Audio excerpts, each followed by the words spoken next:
Hi there, welcome to my YouTube channel chronicling the restoration of Dreamfinder, my PALS 46. We're replacing the rear deck and we've done a lot of fiberglassing and fairing. This week we've had quite a lot of rain and it's been useful to work out where the leaks are. If you like the video, please hit the subscribe button. So this core has levelled the deck, so it's now level with the toe rail, which is what I was after. So once the epoxy is cured on this side should be okay already. This side you can see I've just been laying weights on it just to keep it nice and flat while the epoxy bonds. And I think it's about finished. We can fiberglass over the top of that, take the toe rail off, and that'll be ready for fairing. So yeah.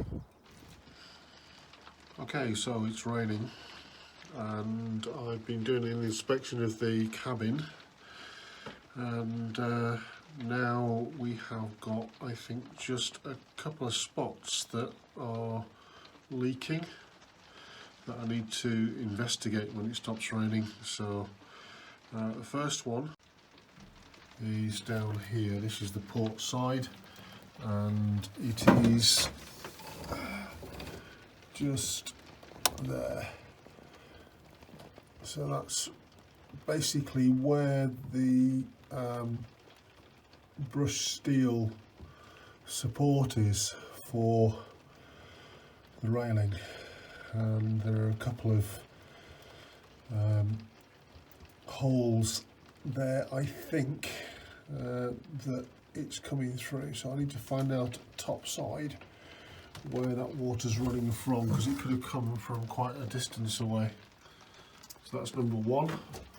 Number two, again, port side, and this is basically where the cleat holes are, and you can see here it's wet, but that's just the odd drip, and I've literally just cleaned off the old fiberglass and to take a look at it, and it's now relatively dry, so I'm going to give it half an hour or so and have another look at that.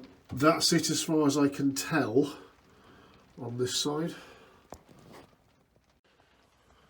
Starboard side, and this looks a bit damp here.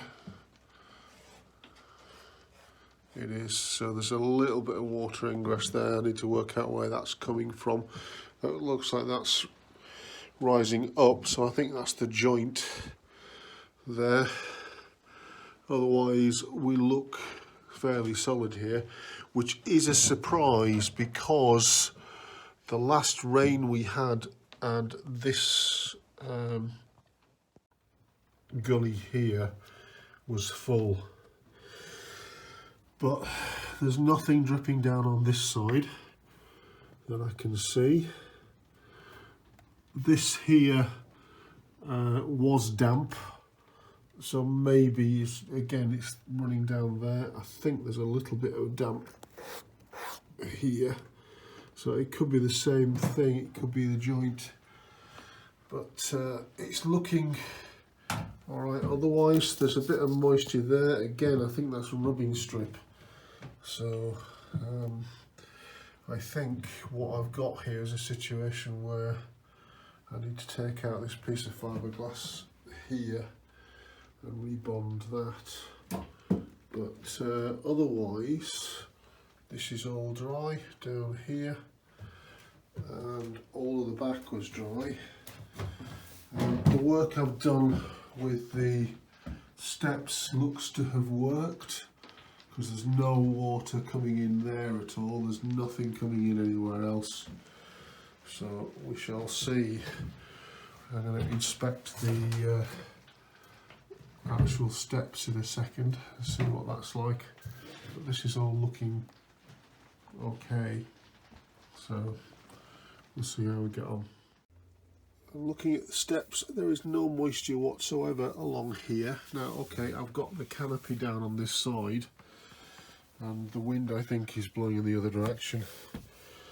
So that might be the reason, but we'll see. We'll keep an eye on it. Yeah, so I know the reason for the leak this side. Look here, see there? That's the drill hole for the bolt that goes through for the brushed steel, and I think that's where the water's coming in. So I think what I need to do is fill that hole, and then that should stop that leak altogether.